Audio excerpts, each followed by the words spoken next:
Good afternoon, everyone, and welcome to Week 10 of the Blitz Player Props Release Show presented by EV Analytics.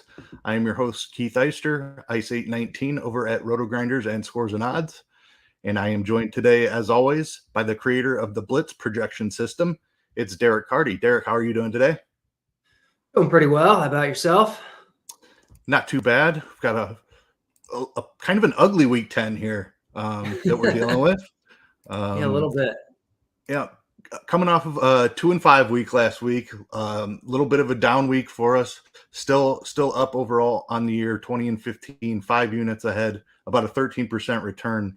If you want to just touch on anything real quick from last week, we did hit the Geno Smith over completions and the Gabriel Davis under receptions, but we missed on a couple of others. Yeah, I mean the Mariota touchdown one was a long shot.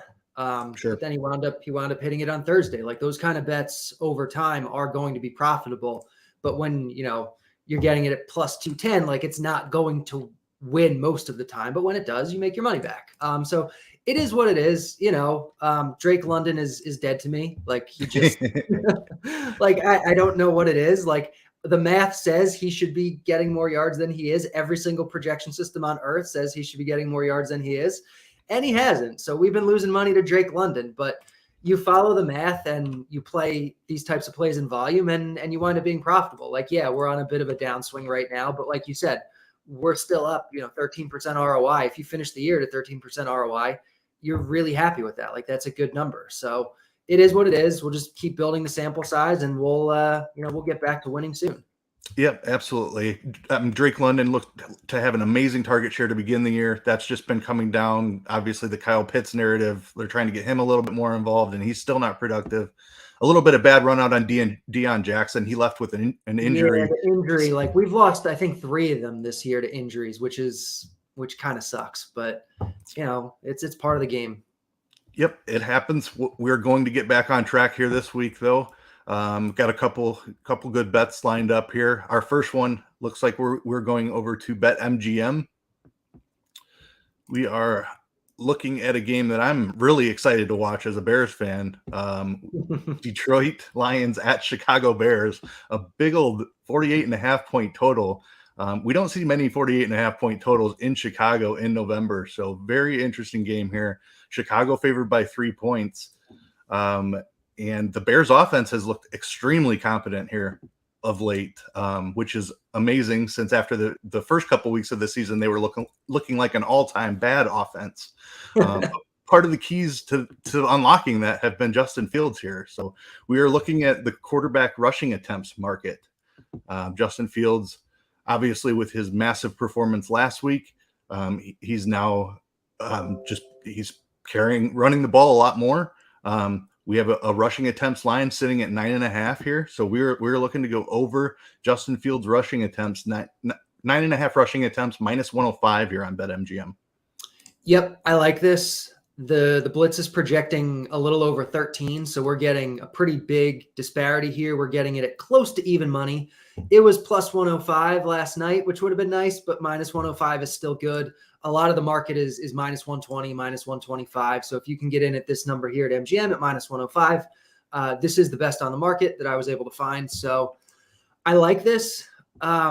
Basically the last, 3 weeks ago, they started giving Justin Fields designed runs, which what do you know? What a concept. Quarterback whose main strength is running the ball. Let him run the ball. So 3 weeks ago, they gave him 33% of the runs. Previously, they've been giving him about 10%. 2 weeks ago, they went back to 10%. It's like, oh, well, maybe they're not going to do it. But then last week, he's up at 20%. So you can't predict coaching. NFL coaches are not always the most rational, but it makes sense. There's so much hype around him. They've been playing well. They've been letting him run the ball. They've been giving him these design runs. Like theoretically, they should keep doing that. We don't know for sure they will, but even if they don't, even if he goes back to 10%, there's still a decent chance of it hitting here. The Lions play a lot of man coverage, which generally leads to more scrambling. So there's a lot of ways that Fields can get here, even without the design runs. But if we do get them, fantastic. So I like this one quite a bit. Yeah, I love this one as well. I know the Blitz does its own like point totals and things like that, and pace. Where's this one rank as far as a pace? I didn't have a chance to look at it, but is the Blitz? It is a slow pace game. I think it's the second slowest pace game of the week. There's actually some other bets on here that I was thinking about throwing into this game, which we might tweet them out depending how the lines look later tonight or tomorrow. But it is a slow paced game. This is one of the only overs that I would like in this game. Yeah, we do have two of the worst defenses in football here, so Yeah, that could speed up the game a little bit. And like you mentioned, the scrambling ability of Justin Fields, even if they're not calling design runs for him, the Bears' offensive line struggles, and Justin Fields has not been afraid to tuck and run on a scramble here in recent weeks. So absolutely love this one. Justin Fields over 9.5 rushing attempts. And then for our next one here, I'll wait and see what producer Steve has pulled up here. This one's available in a couple of places. You can get it over on Betway, or you can get it on Bet365. So it looks like we have Bet365 pulled up here. And you can find it at basically any book, but these are going to be your best numbers. Yeah, save a little bit on the juice by shopping around on the lines. And the best ones are over at Betway and 365, like I mentioned. We are looking at the Colts visiting Las Vegas to take on the Raiders. We have the total in this game is 41.5 in some places. Las Vegas, 4.5 point favorites. And we are looking at quarterbacks again in this game. We are looking at the quarterback rushing yards market.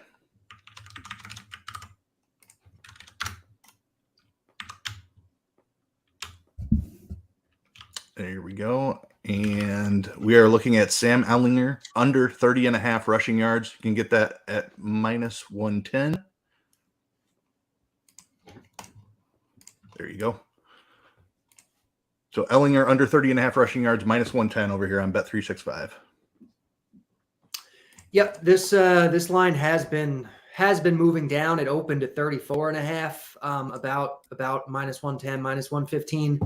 We're getting in a little late. We're doing the show on Friday, but 30.5 -110 is still pretty good, especially because a lot of the market is 30.5, -130, -140. So getting in at -110 is good. This one has a little more uncertainty than I usually like to see because we have Jeff Saturday taking over the coaching for the Colts, and we know literally nothing about this guy. He does not have an ounce of experience coaching at the NFL or the college level. So, like, we don't know. I'd be much more confident if Frank Reich got another week here because Ehlinger has not been getting designed runs. He's been getting about 2 to 3% of the designed runs. If that continues, there's really no way he's getting here. The Blitz is projecting, I think, 9 or 10% of the designed runs, which is like, 5 times as many as he's been getting. And it still has him only projected, I think, in the low 20s. So this is still, I think, a good spot to hit the under. We don't know what's going on with the coaching. And Ehlinger is a guy who he is capable of running. Like, that is in his skill set. And he can scramble, obviously, and get there. But he hasn't been doing a ton of scrambling either yet, only on about 9% of his dropbacks. So I think the under here is the move. Some uncertainty, though. Fair enough. Quick question about Jonathan Taylor and the Colts backfield here. Does the Blitz currently have Jonathan Taylor projected in? Yes, it does, which, I mean, again, presumably they're going to lean a little bit on Jonathan Taylor. I think he's actually off the injury report entirely, I think I saw. So yeah, trending in the right direction for him for sure. Yeah, so that should be a good thing here. And yeah, I mean, hopefully Jeff Saturday just rides Jonathan Taylor and Ehlinger kind of just does whatever. But I think the under looks good. Yeah, and like you said, they haven't been designing runs for him. Ehlinger in college ran a bunch, but he was basically like a halfback in college. A ton of design runs for him. So if you look at the rushing stats from college, they look really good. But he was getting design runs in that situation. So not the same situation. Obviously, some uncertainty here with the new coach, like you said. And he's only started 2 weeks. I mean, running is in his skill set. We haven't seen him really do it yet, but that can always change, especially with a new coach. But for now, I think this is the side to be on. And the market seems to agree. It has been moving down, and this is a good number relative to even where the lines stand now at other books. Yeah, it was up at 31.5 yesterday, and that's moved down a yard on us here today, but still a good position with some value here according to the Blitz. Yep. All right. So we have Justin Fields over 9.5 rushing attempts and Sam Ellinger under 30.5 rushing yards. Those are going to be the two that we have currently. But again, make sure you're keeping an eye on Twitter, following Derek Carty and following RotoGrinders. Last week we added the Gabe Davis under 3.5 receptions late that hit. Deion Jackson was well on his way to hitting, in my opinion, if he doesn't leave that game with injuries. Yeah. So these ones that pop up late that haven't been available, that we're able to jump on and tweet out, we've been really successful with. So make sure you're following Twitter for any plays that we might add to the card here. Again, that's at Derek Carty, and at RotoGrinders is where you can find these plays when we tweet them out. Derek, do you have anything else this week for people? That's it. Just keep an eye out. I'd like to add another one or two to this week, depending on what opens up in the next, 24 hours or so. Absolutely. That sounds good. Make sure everyone is looking out for those plays when we release them. But other than that, that will do it for the Week 10 Blitz Player Props release show. He was Derek Carty. I was Keith Eyster. Thank you, everybody, for tuning in. We will catch you next week.